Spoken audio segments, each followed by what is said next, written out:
What's going on, my broskiis? My name is Toadskii, back again, here to bring you guys yet another One Piece Treasure Cruise video. And today, we're talking about this data download that just arrived, and it was very strange because, you know, news time hit and we had like a 10 megabyte download, which was very bizarre. And we were potentially expecting it to be the new batch that comes out, you know, usually at the end of a month. However, that's not the case. I would expect the new batch that is going to be coming at the end of the month to probably get data download or even revealed on Twitter maybe Monday next week. We do know that the maintenance for the new update version 13, should we say, version 13, I believe that's coming on the Tuesday, Monday or the Tuesday, so I think around that point in time is when we'll get the data download for the new batch related stuff, so we'll have to wait and see.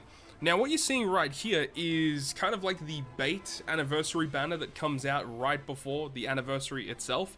So I've time traveled to like really early on in May. So this does go, I believe, all the way until the anniversary. So you get an opportunity to potentially pull on this banner, but I can pretty much say with very good certainty that you should avoid pulling on this Sugo Fest at all costs.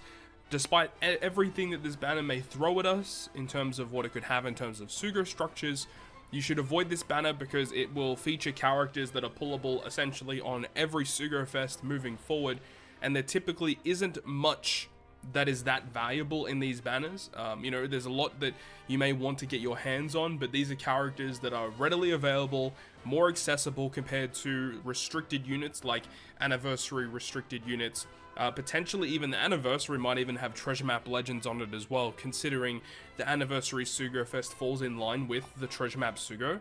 So I believe they did it last year as well on one of the parts. So there's a very good chance even TM legends are going to be on it, anniversary exclusive legends, and then of course Super Sugo Fest exclusives. Those are the banners with those units you should be saving for. These banners that introduce these generic legends that are always pullable, while everyone would love to have them all the time, it's not valuable enough to waste your gems on it.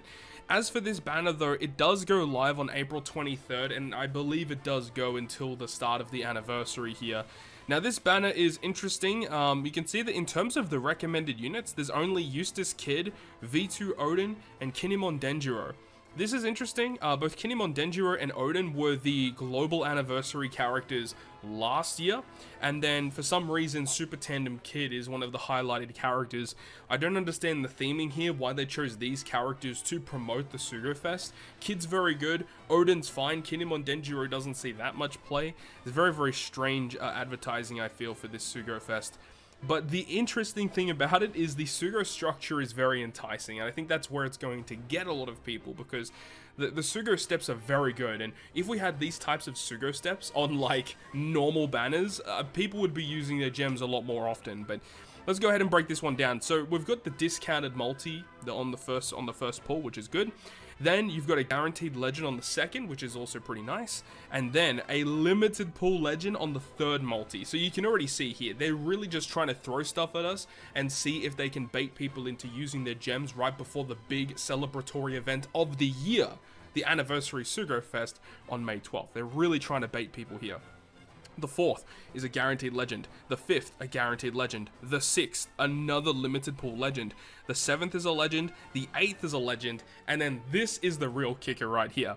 The ninth multi is a free multi. Now, how long have we been wanting free multis to return into the game? Not even just free multis, but one gem multis, right? People have been saying, you know, these one gem multis that we used to have are amazing.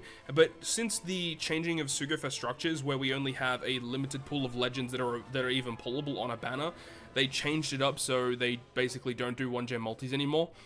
The fact that they bring this out for this particular banner is interesting. We'll talk more about the last year's bait banner in just a moment, because there's lots of similarities between the two, so we can get a bit of a feel as to what we should be expecting.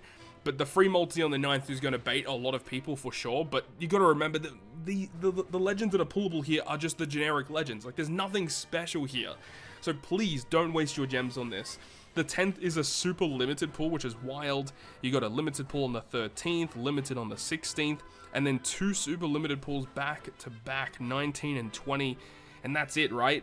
So, look, this banner may seem enticing for a lot of people out there, but please avoid it at all costs.